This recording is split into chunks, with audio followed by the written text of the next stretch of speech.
warahmatullahi wabarakatuh. Apa kabar semuanya anak-anak kelas 7? Semoga kalian dalam keadaan sehat walafiat. Ya. Kali ini kita sudah meranjak pada bab ketiga, yaitu mengenai kebahagiaan dengan sabar dan syukur. Ya. Menggapai kebahagiaan dengan sabar dan syukur. Untuk mengawali pembelajaran kita semoga berjalan dengan lancar, tanpa ada halangan. Mari kita bersama-sama membaca basmalah. Bismillahirrahmanirrahim.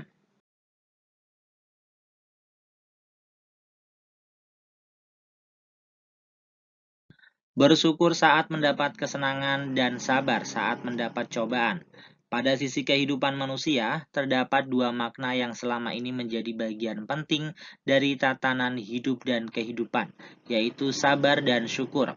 Kedua hal tersebut masih jarang sekali diketahui makna yang sebenarnya oleh kebanyakan orang.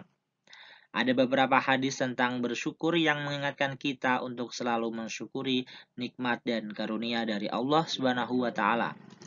Bersyukur juga berarti menerima segala nikmat yang telah Allah Subhanahu wa taala berikan sebagai sarana ibadah dan menjaga diri dari segala macam bentuk maksiat.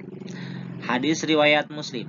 An Abi Yahya Suhaib bin Sinan radhiyallahu anhu qala Rasulullah sallallahu alaihi wasallam, ajaban li amril mu'mini inna amrahu kullahu khairun wa laisa dzalika li ahadin illa lil mu'minin in asabathu sarra'u syakara fakanat khairan lahu wa in asabathu darra'u sabara fakanat khairan lahu.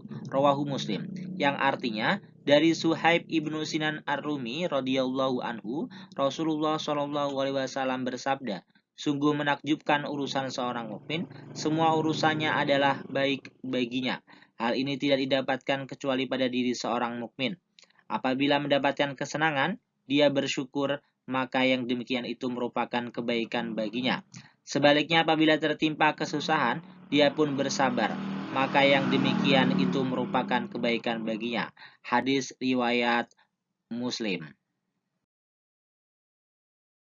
Hadis ini menunjukkan besarnya keutamaan bersyukur di saat senang, senggang, dan bersabar di saat susah atau sulit. Bahkan kedua sifat inilah yang merupakan penyempurna keimanan seorang hamba. Abdullah bin Mas'ud berkata, iman itu terbagi menjadi dua bagian. Sebagiannya adalah sabar dan sebagian lainnya adalah syukur. Dalam Al-Quran, Allah Subhanahu wa Ta'ala memuji secara khusus hamba-hambanya yang memiliki dua sifat ini sebagai orang-orang yang bisa mengambil pelajaran ketika menyaksikan tanda-tanda kemahakuasaan Allah Subhanahu wa Ta'ala. Berikut ini adalah surah Al-Luqman ayat 31. Bismillahirrahmanirrahim. Inna fi dzalika laayatil likulli sabarin syakur. Sesungguhnya pada yang demikian itu benar-benar terdapat tanda-tanda kekuasaan Allah bagi setiap orang yang sangat sabar dan banyak bersyukur. Luqman ayat 31. Hadis di atas tersebut juga menjelaskan bahwa kehidupan seorang mukmin seluruhnya bernilai kebaikan dan pahala di sisi Allah Subhanahu wa taala, baik dalam kondisi yang membuatnya senang ataupun susah. Seseorang hamba yang sempurna imannya akan selalu bersyukur kepada Allah Subhanahu wa taala ketika senang dan bersabar ketika susah.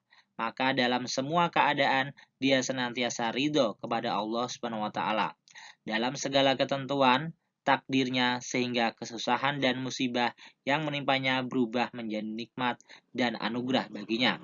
Orang yang tidak beriman akan selalu berkeluh kesah dan murka ketika ditimpa musibah, sehingga semua dosa dan keburukan akan menimpanya.